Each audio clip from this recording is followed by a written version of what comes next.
Hello and welcome to Ray's Creations. Just wanted to show you my first Christmas card this year that I'm making, and I'm going to show you how I make it. I've used the Woodware stamp from it's called A Bird on a Branch, and it's by Francoise Reed. It's not a Christmas stamp, but I think it works really well in this context. Okay, so where we start. I start using a stamping platform. Okay, I put my piece of paper in where I'm looking at having it about there.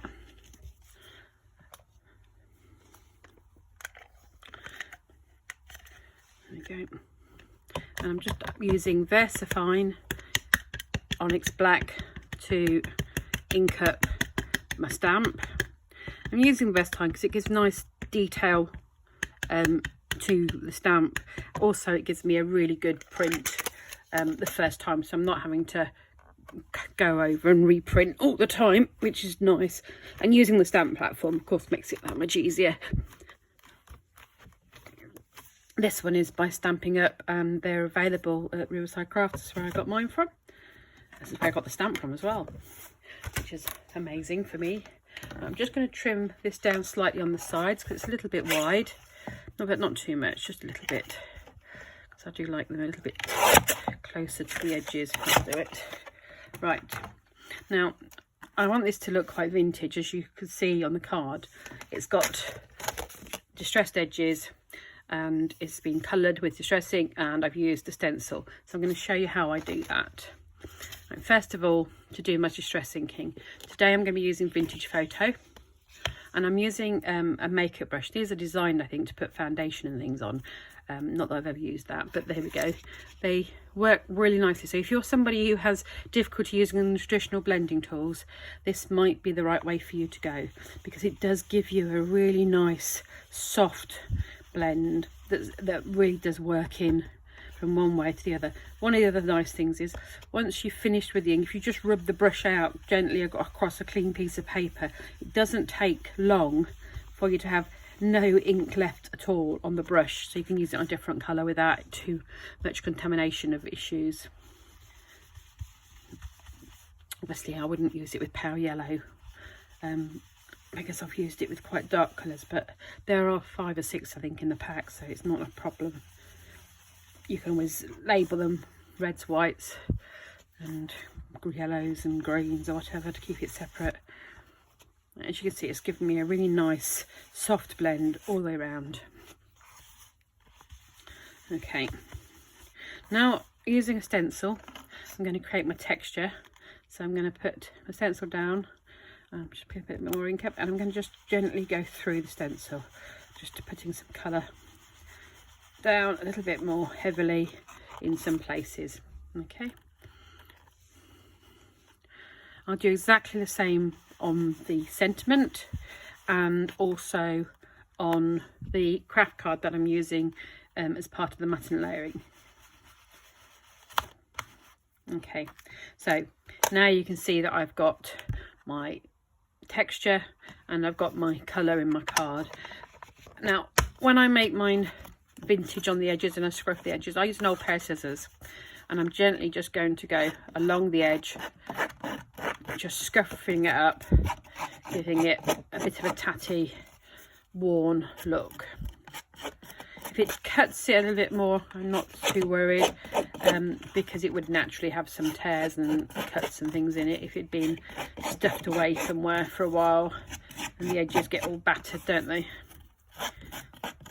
You can buy a proper tool for doing this, but that's not really my thing. I'm just going to go back over with my brush to take off any sharp white edges, because there's still enough ink on there to do that, so that I'm not going to be worrying about anything looking too harsh. Right, so that's my topper all scuffed up and edged.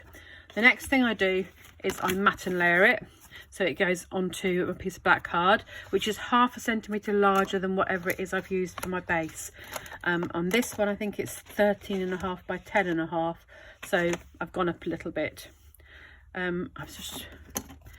had a charm a minute ago and I've mislaid it, so as you can see on this one I've got a nice little cute charm that I've tied on, okay, which is a snowflake. Here you go. Also came from Riverside Crafts and Beads. And I'm just going to thread that onto my linen thread here and tie it in place.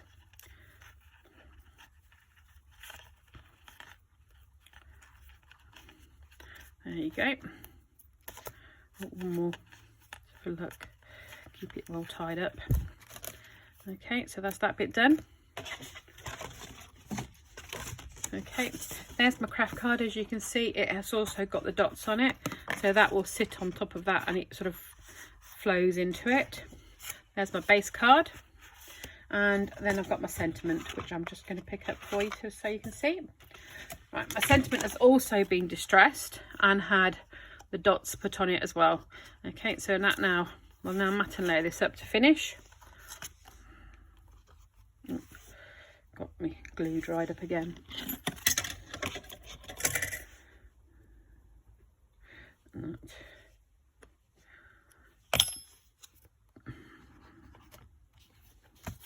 Okay, so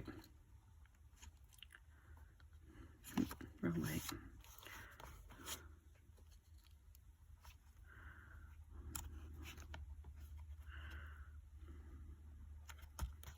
Okay, a little bit of foam tape on the back of this one,